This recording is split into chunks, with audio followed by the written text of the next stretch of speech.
Welcome home. We are WNST, AM 1570, Towson, Baltimore. We are Baltimore positive, positively getting you into summer, man. I mean, it's a great time of the year here. Some baseball. We got some pennant race stuff happening. The Ravens going to be doing mandatory mini camps next week, and we're going to be doing the Maryland Crab Cake Tour. Getting it back out on the road. We'll be at Sorrento's on the 10th. That's in Arbutus. Sorrento of Arbutus is where we're going to be. Also, we're going to be up at Greenmount Station in Hampstead on the 24th, and a bunch of other places, including Costas Inn, where they sang "Happy Birthday" to my wife on Sunday night and brought her cake and surprised me. We'll be giving away the Maryland Treasures scratch offs in the Maryland Lottery in conjunction with our partners at GBMC and Farnan and Dermer. They are the comfort guys, and this guy is going to be real comfortable when he gets here next week. He is a baseball guy. I've known him. Oh man, going on 3 decades now. It's been 26 and a half years since I left Sporting News Radio and one-on-one sports, and began now 29 years ago and 28 years ago for this crazy mothership here. He covered baseball better than anybody for a long, long time, Yankees, Mets, nationally, and has inked a book on all that he has learned and really tried to, what do they say? Give it to the children and Pay it teach young forward. people lessons. Ken Davidoff is our defending champion here of all things baseball. Hey, dude, you're book touring here. Is this what like horses? They put them out to stud, right? Like old athletes, they get like a microphone and they wind up doing color, play by play, or getting a gig or whatever. What do old sports writers do? Because I'm trying to figure this out, right? Yeah, I write a book and I teach, and now I'm plugging the book. So it's been a lot of fun. The book is 101 Lessons from the Dugout, and I am coming to Baltimore to the Babe Ruth Museum on Saturday, June 13th. So very excited. Baltimore, in all sincerity, has always been one of my favorite places to visit, and I'm excited to come. Well, I'll get you down for a Faith's crab cake as well. Yeah. Yeah, before I get to baseball, because once Mhm. we go into that trap door, it's like Monty Hall. We pick a door and we go, right? Um, the teacher in you and the educator in you, it's so funny that I have you on because a lot of times what my wife and I talk about over a margarita or a glass of wine, we're having dinner, winds up being what I bring into this. But I said to my wife the other day, I'm like, I'm like 57 now. I've only been doing this for 42 years professionally. I'm like, I'm probably qualified to, teach a semester. Eisenberg does that. All my buddies, Snyder does that. Like a lot of old sport that shine, and I don't know that he's teaching anybody could. Oh What do yeah. you teach? And teach me about teaching because I said to my wife, I'm like, that probably wouldn't be fun for me right now. You know what I mean? Like I'm thinking like at what point would it be interesting to do it? And I don't know if you do it virtually because a lot of times I get brought in as a lecturer or virtually to do things, but I'm thinking to myself like, is that fun for you, man? Oh, I love it, Nestor. So, yeah, I'm an adjunct professor at Endicott College in Beverly, Massachusetts. Now, I live in New York City, so the way we structure it, it's a hybrid model, half in person, half Zoom. So, I'm up there about half the time during the semester, twice a week class. I have taught 4 different classes up there. I've taught sports journalism, contemporary issues in journalism, multimedia journalism, and feature writing. This past semester, I just did feature writing again. So, I love it, man. I mean, initially, I said to my superiors who took a chance on me, I said, look, I know the material and I think I'll be able to connect with these young people, but how do you actually teach? So they gave me a few pointers, but really just like anything else in life, you need reps, so Endicott College showed the faith in me to let me work through my growing pains as a professor, and now I truly love helping young people. How many years been doing that? I've done 6 semesters over about 3 years. What was your education? Where did you go to school that inspired you as such? I went to the University of Baltimore. Man, I would have loved to have gotten into Northwestern or Maryland. I mean, certainly Maryland or, Missouri. But like I was already working in the industry, kind of like I was at the News America Mhm. when I was a kid and like Yeah. junior in high school. So like, but everyone else who ever came in the newsroom came at it from Syracuse or from Penn or, in different ways. And man, I was with Rosenthal early on. I mean, heavy hitters, people that really went on in life. I mean, Kenny Albert sort of put me on the air. I mean, just these Mhm. people that went on and did amazing things. But the journalism part has never left me of what you were about and where I met you and how I met you. And it's just gone to hell, dude. I don't know what to say. Like, I don't know that I could have a 17-year-old grandchild at this point and say that there's a great path for you in sports journalism for me. Yeah. So to answer your initial question, I attended the University of Michigan, Go blue. There you go. Yeah, All right, go thank you, blue. thank you. Yeah, well, obviously the entire journalism world, not just sports journalism, has undergone seismic changes. I mean, yeah, you and I are about the same age, so in the time we've been involved, seismic change. And the last since I started teaching 3 years ago, there's been seismic change, right? So yeah, but the bottom line I'd say to my students is, look, there are more opportunities for you to get in the door than there were when I was your age because we didn't have this thing called the internet. So there are a lot of opportunities to get through the door. That doesn't mean you're going to be compensated fairly for your work, but there are platforms for you to show your work. But it's much harder to make a career out of it. But look, I still think call me a cockeyed optimist, but I think journalism is still thriving in some corners of this, the fakakta world we have going on right now, from sports to news to feature stories and everything else. When they're not killing them or imprisoning them or throwing them out of the press box, right? Like when they're Yeah. not doing that, right? Right. Well, I said corners of it, corners of it. Ken Davidoff is our guest. Professor Davidoff, you'll never be anything other than that for me at this point. Your book and the professor part of that and your baseball background, which I think sells nicely, especially if you're listening on the radio and you're like, Ken who? Professor who? I know of your background in covering baseball these years and moving to journalism and sort of I don't know why you're not in press boxes every day and chasing it the way we were when we were kids. And it's all I wanted to do was be a baseball beat writer, honestly. Like I was so jealous of all of that. We just buried the late great Jim Henneman, the press box named Yeah, after him. yeah. Just sort of like I worked with Jim. I was a kid there when he was the senior writer and Ken was where Rosenthal was working his way. And like that was the path I wanted to be on. It didn't go on that newspaper path, but I do think there's a point for you having done it for so long the way you did it that when you get done with it, you're like, all right, what do I do with it?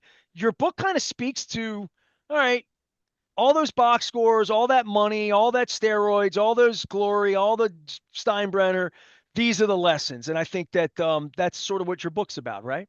Yeah, so Nestor, I apologize. Did I send you a copy of the book when we first did that first interview back in January? I can't remember. Because if I I, didn't, I I'll send you one. I'm not sure. I didn't scout Okay. today. I'm sorry. Okay, it's okay. We'll hash that off air. But I co-wrote this book with a pediatrician and a parenting expert named Harley Rothbart.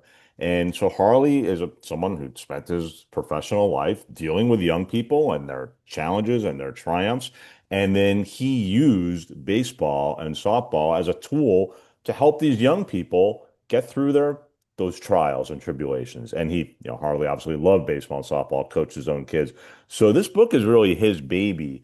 And then he came to me and he said, "Hey, I want you to infuse this book with your perspective, the stuff you were just referencing, Nestor, the Steinbrenners and the steroids and everything else, and kind of just so we kind of this blended perspective of Harley at the grassroots level, and then me having covered the game at the elite level." Well, there's two or three different baseballs, right? There's the baseball that you play the game because you love it, whether you're good Hmm. at it or not, and play little league like some of us did. Then there's watching the big leaguers and what I've been doing here for 35 Hmm. years, and the first 23 years taking phone calls, people bitching about it all day, or you writing about things that they would then read and then go and bitch about one. And I mean the drama, I mean the Real Housewives stuff that has nothing to do with even the standings or even strategy within the game of winning and losing or contracts or all the ish we're about to talk about in about 4 minutes with labor and everything going on, but just the game itself and the way my father taught it to me, which was teamwork and for lack of a better expression, the Ripken way. Ripken's written books on this, and lots of people have written books on this about hitting the cutoff man, sacrifice, all of those verbs or even adverbs in the way that you hustle and and you play fair and you call balls and strikes. And I'm just trying to think of all of these goofy, baseball acronyms and silly things that we talk about that are just a part of our conversation that I bet in the course of a day how many times I talk about hitting the strike zone or hitting the cutoff man or being in the dugout or being a cheerleader, just all of those sportsy terms. I don't know. They all come from someplace, probably in my dad's heart, that was trying to make me a better person, a better man.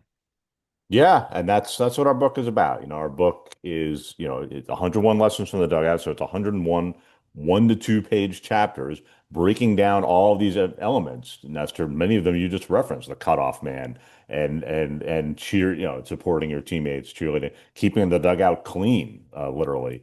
Or cleaning up at the end of the game at least. So those are the kind of lessons that we are trying to impart. And really, yeah, the overall message for sure is you should, targeted to ages 12 and up, like hopefully you're playing this game because you feel like it's enhancing your life and enhancing your friendships and your relationships with everyone, as opposed to, if I don't make the major leagues or get a scholarship, then this has all been a failure. My guest is Professor Ken Davidoff. He is coming to Baltimore. You say you're coming in here in Baltimore is one of your favorite places. Mhm. Why is that? And Mhm. when is the first time you came in? Because I know it was Memorial. I know you were here Mhm. before Camden Yards. So, I mean, you've seen this whole metamorphosis of Ripken era, pre-Angelos, Janet Marie building the ballpark, Larry Lucchino, and then just what you're going to find when you get here, which if you're coming on a bobblehead day, I think you are, you might do okay. But it's changed so dramatically, and there was so much hope for this new group, and it's just weird. But you're coming in, I mean, the Babe Ruth Museum, Cal Ripken here, Babe Ruth League, Cal Ripken League. I mean, baseball's, I don't want to say, we like to think we're the cradle of football with the Colts and and the NFL championship game 58, 59, but the baseball thing here and the heartbeat of all of Brooks Robinson, and you'll run into Jim Palmer when you're here, if not him, Ben McDonald. It's my last name's Aparicio. It's the reason I'm here, literally, physically here. It's just weird watching it deteriorate. And I think for anybody that trains in and out the way you have every year, sometimes 3, 4 times a year, back to 96, 97, Jeffrey Mayer, when, this thing was a thing, we come a long way, man. And I don't know what's going to fix it. It's certainly not the labor thing we're about to talk about. You love Baltimore. You like a strong Orioles team. You don't like a doormat Orioles team. Yeah. So my relationship with the city of Baltimore is very personal, Nestor. I have family there, or I did at least. So for your Jewish listeners, I have a great uncle, my grandmother's brother, who was the cantor of Beth El congregation in Pikesville, Maryland. And he was the cantor there for probably about 40 years. And even now, there's like a portrait of him in the lobby. So I've been there pretty, many times. What yeah. what era did he leave after the 40? He left I'd say it was the late 1990s. No, okay, all Yeah, right. So mid to that's late the era. Okay, 1990s. Yeah, so I from know some the, folks of that yeah, era, like would be old enough for abs. There are yeah. people in our audience, 1,000,000% that will respond to this and know Yeah, this. And that's yeah, yeah. beautiful. He started, I think, in the late 50s probably, and then so Okay. about 40-year run. So I visited him often in Baltimore, and he would come up. I grew up in New Jersey. He would come to New Jersey, and he and his wife, my Aunt Aileen, wonderful, wonderful people. Their kids, I'm still very close with. So that's where I acquired my love for Baltimore. I'm going to share so Nestor. I'm pretty sure the first time I ever witnessed the human hurricane that is Nestor Aparicio was the Giants Ravens Super Bowl buildup. So that was what, 2001? So Yeah. I went down. I was already the Yankees beat writer for the Bergen Record, but it was January. It was quiet. And they said, "Hey, why don't you go to Baltimore for 3 or 4 days?" The matchup was set, but go to Baltimore. They're doing media availabilities, and Art Modell spoke, and whoever the heck that giant guy was, it Jonathan Ogden? Was that his name? Yeah. Yeah, gigantic guy. So I Spoken like a witnessed real you. baseball guy, Ken. Yes, Hall yes, of Famer exactly. John Yeah, Ogden. there you Yes. go. Okay. Exactly. So, but that's when I first witnessed you in action. I was like, who is this guy? Yeah. So, I was something, wasn't I? yeah, you Yeah. were. And I remember like I wrote, probably 6 stories that week, and one of them was about Baltimore history. I remember like my uncle, Uncle Zell, like hooked me up with his friends who were longtime Colts fans, and so I just always, when I wrote about Baltimore and its history, it was always very personal for me because of my great uncle and my great aunt. Now, You came down here during those 2 weeks. yeah, yeah, the build up week, Ken, whatever that, be yeah, and honest then I with me. covered that was actually the one Super Bowl I covered, I Giants would Ravens. never have asked you this or thought we're going Yeah, in this direction, but like you had been yeah, coming here for years before that, Memorial Stadium, Camden yeah. Yards. You show up here in the dead ass of winter. It was cold. It snowed that week. I remember. And so you came in the whole city was painted purple, right? Yeah, for sure. It Like was it was the great. first time ever. I mean, like Yeah. that is such a romantic for anyone listening. Hmm. They know that that first Purple Rain era with Billick and Ray Lewis and Trent Dilfer. We just had the 25th reunion. I just visited. Hmm. I mean, I was with Rod Woodson and Shannon Sharp 2 weeks ago in Vegas, and the aforementioned John Ogden. Seeing the city in that light, that had to have changed your perception of what was to come, which is the next 25 years here. It's been a purple city, not an orange city so Yeah. much. And you've Yeah. seen that every summer as you've Hmm. come here and seen the atrophy of it kind of. I mean, you've been coming to Baltimore every year, at least once or twice a year. You have relatives here for Hmm. 50 years, most of your life. Yeah, it's a You've watched this, right? little exaggerated, but let's go with it. Yeah, You saw so Cal play at Memorial Stadium, though? I did. I went to one game at Memorial Stadium, Okay. 1989, which was, a magical year in its Why own way, not? right? Had the rebound from the 88 disaster. And I remember Stanley Jefferson had a home run the game I went to. It was Orioles Brewers in August of that year. And Jerry Royce started for the Brewers. And I loved Memorial Stadium, loved it. And then, as fortune had it, Nestor, I mentioned I went to Michigan, but the spring of 1992, I did a semester in Washington, D.C. So all of a sudden, Camden Yards opens up. I'm reading about it in the Washington Post. So I said, I got to go. So a bunch of us went to an Orioles Tigers game that April. So, within Well, their dude, who first wasn't reading 10 home Boswell three games. days a week then, Yeah, right? Who Boz and wasn't, right? Come on. I remember who was it was Richard Justice. Was he the beat? No, he did the Reds. He did the Maskey. Redskins. Mark Maskey did the Orioles. Okay. Yeah. So, yeah, I And got to then go to Shining not too long after that. Yeah. Dave was more when I graduated college. But yeah, so getting to see Camden Yards in its infancy, I was like, oh my God, like Camden. Anytime someone asks me, what's your favorite ballpark? I still say Camden Yards, for sure. So, Why? why? Because it broke the mold, right? Like I went to the new Comiskey the year prior. 'Cause I was in Michigan. I was in Ann Arbor for the summer of '91. Went to a buddy. We got to go see this new Comiskey. And I went there, and it was Snoozeville, right? It was just nothing. It was just a cookie cutter. It's fine, but just nothing special. And all of a sudden, very next year, Camden Yards opened. Oh my God, the warehouse, the way they use the physical footprint and Utah Street, like wow, this is spectacular. And obviously, so many teams have copied that mold over the years. But yeah, you mentioned Larry Lucchino and Janet Marie Smith, and what they did was absolutely brilliant. And I think both of them belong in Cooperstown for their contributions to ballparks and baseball culture. What are you doing in Baltimore? Like a little symposium or just book Yeah, signing? What's happening? all of it. Yeah, a little talk. I have my shtick. I tell my story and then kind of leads into the book, and yeah, hopefully sell a few books, and obviously I'll sign those books. Come on down. Makes a great Father's Day gift and visit with Ken Davidoff, Professor Davidoff, here to teach you the lessons, 101 like life lessons through the sport of baseball in his book. And we'll talk more about that. And I will show that. It'll be up on the site. It'll Thank be you. linked up. It'll be all of that. But go meet the real Ken Davidoff. Maybe watch the Birds play and do battle as well. Padres in town. Hmm. Um, see Manny Machado. You can visit with him as well. All right, so the Orioles. Let's Yeah. get onto the field here. Mhm. And I've talked, and this is where like I think you can really be helpful to me right now because Luke and I were arguing this morning, and the notion of new ownership and the labor situation and the debt service and where they stand as Hawks, Bulls, or just getting run over in the middle of the road by this because they don't even understand it. Because Peter didn't understand it 33 years ago when he bought the team. He took the side of the players kind of famously. You could read about it in the Peter Principles, find that at Baltimore Positive. But for me, how all of these teams, not just these two guys and what they're going to do with the Orioles, how they're going to manage risk and manage reward and manage all in this year where there might not be a next year. They have no idea what they're doing with their television networks, what they're doing with media. And they feel like there's no floor. They've always acted as if this thing can't shrink in some way. There's going to be some damage.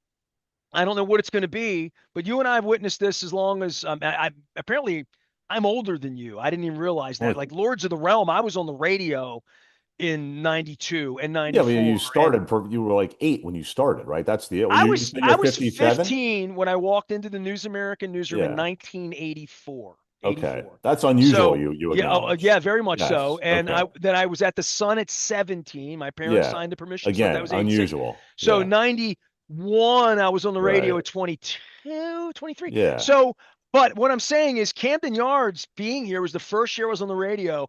The first things we discussed were their payroll and the Blue Jays and everybody else not having any money. Mm. And then the strike. And we got the Padres coming in. They were the first fire sale before all Yeah. the other fire Mm. sales that happened. The, things change for the poor franchises and the rich franchises, and we're just going to sell off or we're going to buy in, but they all have to be talking about labor as we start talking about trading deadline, because I don't think it's a straight baseball conversation this year, because I don't think in any front office, the rich to the poor, that they're going to have a strategy for whatever the labor issues are going to be. I don't want to call it war, work stoppage, whatever it's going to be. It's something that if you own a billion-dollar franchise, there's going to be some protections put in here that might not even make sense to fans. What do you specifically do you have in mind, Nestor? What do you mean? Well, I think about contracts and I think about Mm. taking on contracts and I think about not having a season next year, not having an off season to sell tickets and be Mm. able to run the business the way you want to run it. The issue here in Baltimore is growth, getting Mm. people into the stands, getting people back into the habit of reaching for their credit cards that they're not Mm. in a lot of other markets. And I think you can see that. And I certainly feel that here for them, that if this is going to have more Pete Alonsos or they're going to be able to sign any of the Gunnar Hendersons or the Adley Rutschmans, this labor thing's a big deal for the future of Huge. this specific franchise where it is right now, which is in a different spot than it was the last time there was a real war. Yeah, I agree with you. I actually think that I've looked at Baltimore specifically as one of the biggest disappointments in the evolution of baseball. Because when a super rich guy like David Rubenstein purchases the team, I think the hope is he'll be willing to assume personal loss the way Steve Cohen has with the Mets. And he hasn't, right? Like he was like on the team for like a week, and then he's like, "We need a salary cap." He wasn't going there. Am I wrong? Oh, he also made a bobblehead of himself instantly, and it was Right, but very apparent 2 years yeah, ago. Now, yeah, I don't think he wants questions about it, right. and I think Ken, it's a really complex issue, certainly for the fans who haven't read Lords of the Realm or lived it or breathed it or talked about it. Or I'm sure you stood outside of some law firm several times during your career waiting Hmm. for Don Fear to appear or Hmm. whomever, man of the year for the MLBPA. Hmm. You don't go back to Trammell and Whitaker the way maybe I thought you did 20 minutes ago, but you certainly go back to let's just say Bryce Harper and Yeah, and this particular commissioner going after each other in the recent years. I have a feeling this is acrimonious and there's more money than ever at stake. And from a Rubenstein Arrighetti investment perspective, there's a lot riding on what's going on because they're not just all flush with money the way the Dodgers are. right. Let's just make clear. You said you're 57 or 58? Yes, Yeah, I'm yes. 55. It's just that you were the Bryce Harper of sports journalism apparently. You were making rookie of the year when you were 15, and then when I was 15, I was I working prefer up. Robin Yount, but that's okay. Yeah, yeah. I was working up the confidence to talk to girls at 15. So we were just we're similar age. You just have a lot more reps. But anyway, um, But you're much more esteemed because you're a professor and look at me. anyway, yeah, look, I agree with you. The stakes are huge. And yeah, I mean, I could talk about this issue for hours upon hours because there's so many nuances to it. But the bottom line is, I think for this sport to not take a huge hit, like the moderates have to prevail on both sides. There are moderates on both sides. We're not hearing from the moderates right now. We're hearing from the extremists on both sides. But there are, rest assured, I've spoken to both sides. There are moderates on both sides, moderates on the ownership side who think, okay, we don't need to lower the freaking salary cap to $245 million, which is ridiculous when you look at how much the Dodgers in particular are spending. And there are moderates on the player side, Nestor. It's like, hey, can we talk through what a salary cap would actually look like? Because maybe it's not a terrible idea because, the bottom line is, it's an open market right now, but the the players in general are not doing a great job of getting their bite at the apple. Obviously you have the Juan Soto contract, the Ohtani contract, but when you look at Pete Alonso, he would have made more money 10 years ago than he did last winter. Well, I think these money managers have come in and they have some formula about risk and pitching as well Hmm. that will not artificially depress pitching. It might Right, just depress pitching because right. like they don't like the Organically. risk. I mean, Exactly. period. And they have Exactly. books and numbers that would Hmm. say Corbin Burns would have been a really bad idea for the Orioles a year and a half ago, right? Hmm. Right. And we all talk about this every day. And I think especially when I have somebody like you on, I think in the back rooms right now, Katie Griggs and Don Rovac, they manage the money and they manage the business of the Orioles in an empty stadium with revenue down, with the massive problems, with the divorce with the Nationals, with everything on the field being really messy. They were last place team, 8 games under 500 a week and a half ago, right? Like they had a nice little homestand here, and that's cool. But like, I don't know what you're going to find when you get here a week and a half from now in regard to their rotation or the hitting or the situational hitting or the defense. It's been horrific here, but they're on another manager. They're on the same general manager that the other guy hired. The Orioles are a massive disappointment as I see it as we sit here now, the Alonso thing, just all the way around. Bassett, just the money that they've spent. O'Neill, um, but they don't have rope here based on the fan base, based on revenue, based on the Ravens having Lamar and where the money thing is to sit out a season next year or to even think about scratch my head to say, well, do we deal Rutschman before that and try to load up for the future because we can't win this year and we have all this money invested and we're upside down on this investment and whether that matters to them or not. To your point, it shouldn't, but it always money, man, for money Oh yeah. people.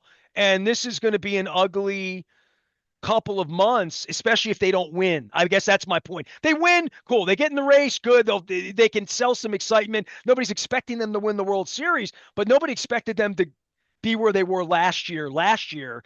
And if that were to take a path this year the wrong way, this is really a messed up situation for these new owners. That's all.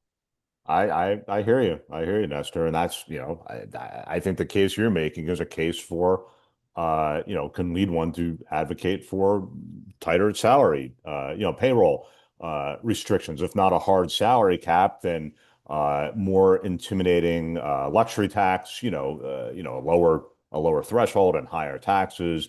There is a way to do this. But again, I support capitalism. I support a player's right to get as much as he can. But I don't know how you can look at, take Baltimore and the LA Dodgers and think like, oh, well, there's no reason the Baltimore Orioles can't spend $400 million. That's not realistic. The Baltimore TV market is much smaller than the LA market. And not to, you mentioned mass and divorce. I think you'd agree the Orioles took a huge hit that they're still feeling when baseball allowed the Expos to move back to DC, right? Well, that's what, Peter Angelo sat with me in 1997 and said a Yeah. lot in about an hour and a half. And the one thing Hmm. he said, we believe that Washington should never have a baseball. You can go listen to it. I mean, it's the only thing he said in there was he mentioned the Bay Area at the time, and both of those teams were Right. struggling. Yeah. Pac Bell hadn't come on really in that way. We believe that but both teams will suffer. And here we are, and he's gone, and the new guys are in trying to make a go of it with Baltimore as a Baltimore entity where it ends in Bowie, and they won a championship recently. Now they're a mess primarily because of the television network and the learners and it all getting Mhm. sort of and COVID and all of that. But there's nowhere to go to the north. I mean, the Susquehanna, everything Elkton North Right. is Philly. Harrisburg's got the Phillies now. The Mhm. Lancaster, they've all worked it. And and that for me is about look over my shoulder, Ken. What they're going to build down here? They talked about this and that. They can't build on the land because the land won't support high like towers and the battery in Atlanta. That all of that was going to be the revenue that was going to grow the franchise, and then gambling and the television network and the skyboxes and the renovation and the big TV. Only thing that sells tickets are bobbleheads and maybe winning when they win. And they Right. and winning's expensive to our Yeah. point, right? Hmm. And I worry about it and I worry about where they are right now because I can't look for 33 years you call in, we talk about Peter Giangelos and his stain on this or whatever. that's over. And these new people are now a couple of years into this post honeymoon, and it's not going well on the field. Some thoughts about Elias and the baseball operation and what they've done here, which was we're going to tank, we're going to draft a bunch of guys, and then we're going to go win and augment it. Not much of it, as we sit here right now, has worked out the way they wanted it to work. Now, Bradish coming together, maybe Rogers a little bit. I didn't dislike the Alonso signing other than a first baseman sort of blocks at bats for Basayo or those kinds of things you can use the first base position for. But in a general sense, it's been an underperforming outfit here. Yeah, look, Nestor, I mean, Mike came from the Astros, right? And he followed the Astros script for parts one and two. He tanked just like the Astros, made some good draft picks, just like the Astros, and got them to the playoffs, just like the Astros. But then what the Astros did was they spent some real money and continued to make very good decisions, right? Brian McCann, Carlos Beltran. We can, talk about what Carlos did his last year there with the sign stealing and all that, but he certainly solidified the clubhouse. And then their pitching continued to develop. Oh, and they traded for Verlander. That was the huge one, obviously. The Orioles haven't completed that last step, right? So these last 2 years, I agree with you, are a huge disappointment. Now this year is not even close to over, and thanks to the American League being remarkably mediocre, I mean, another good week, and the O's will be right in the playoff conversation, right? But yeah, I certainly can't fight you on the notion that the Elias era to this point is disappointing. Well, I mean, not just the dealings or the signings, but they've gone all in financially, at least in the early part. Things that John Angelos and the Angelos family never would have done. Hmm. Boz and Basayo, giving them contracts and buying some years Hmm. that these are going to be cornerstone guys for the team in a way that maybe we can't get to Rutschman, we can't get to Henderson, or they're going to be too much. And the Rutschman thing would have been rocky. Now the question on him is, can't sign him. Better deal him. Going to get nothing Hmm. for him, especially as you're going to see Machado come in here, and Dean Kramer was pretty much all they got out of him. And Right, so for me, these kinds of decisions, if you think Elias is your long-term guy, great. We're now on a second manager, and they were told a couple days ago in last place. We'll see how they do with Boston and Toronto before you get here next week. But I, and the American League Central being squished, or excuse me, the American League wild card being squishy enough that they're going to stay in it no matter what they do, just right. because it's kind of sort of lousy or mediocre at best. Mhm. That's cool, and if that's what they're going to do, but then you got to go out and win some games, and you got to figure out who's going to go out there every fifth day and give you the ball. And then who are you going to sign? Boz and Basayo? I mean, they at least did something that we had not seen here, which was that old Cleveland model and that old Right, Atlanta model, which is right, lock up some guys and at least figure out who the guys you're really betting on. And at least they right. bet on those guys. Yeah, yeah, that's a great point. And yeah, I'm just looking at yeah, Basayo's playing very well. Is doing okay. But yeah, I think I'm just obviously their pitching needs to be better right now, right? It's pretty much as simple. I just did my limited homework here before we got on. So they are they've given up the most runs in the American League, right? Well, So they've had a couple of 19s, you know what I mean? yeah, They've had a couple of like getaway, bring in the yeah, backup yeah, yeah. shortstop to pitch, right? Yeah, Right, they've done that. right. But yeah, not Well, they great, got swept in Pittsburgh. They got swept in New Hmm. York. They got Hmm. swept into, so when that starts to happen, you wind up where you're going to find them. Ken Davidoff is here. He's the professor of all things baseball at Endicott.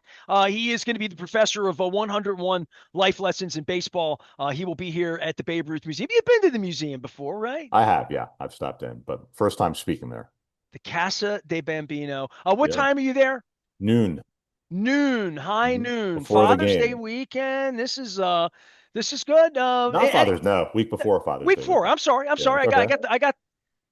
I'm getting there a week early, but it makes a great Father's Day gift. Is that fine? Yeah. Oh, it definitely makes a great Father's Day And you're gift. going to get crab cakes when you're coming in here. Yeah. Any thoughts about the Yankees and the Mets in New York and the state of what's going on there? Because Yankees looking up at Tampa this time of year, it's kind of like a really long horse race, like the Belmont. Like, Yeah, you don't worry about them. I mean, as long as they stay healthy, they have the horses for they sure. do.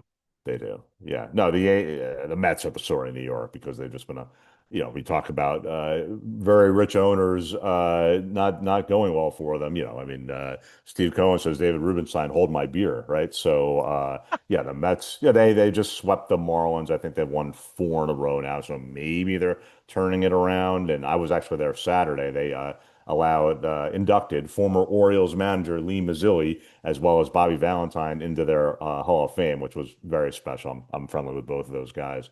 But yeah, maybe the Mets are turning it around. But the Yankees, yeah, they're just a very competent organization. Obviously, they get a lot of grief. They haven't won a World Series in 16 seasons, and we can talk about that. But the bottom line is they usually land the plane safely in the regular season, and when they're starting pitching, they certainly look like they can be a force in October.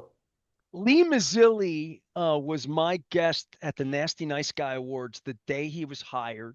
Mike Uh-huh. Flanagan, the late great Mike Yeah. Flanagan, brought Yeah. him out that night. There are pictures of all of us and Billick. I think Mhm. Mike Flynn was there. Larry Bigby was the Mm. Oriole that Wow. year. I think the Rob was always there. So L Rob was there, but Mm.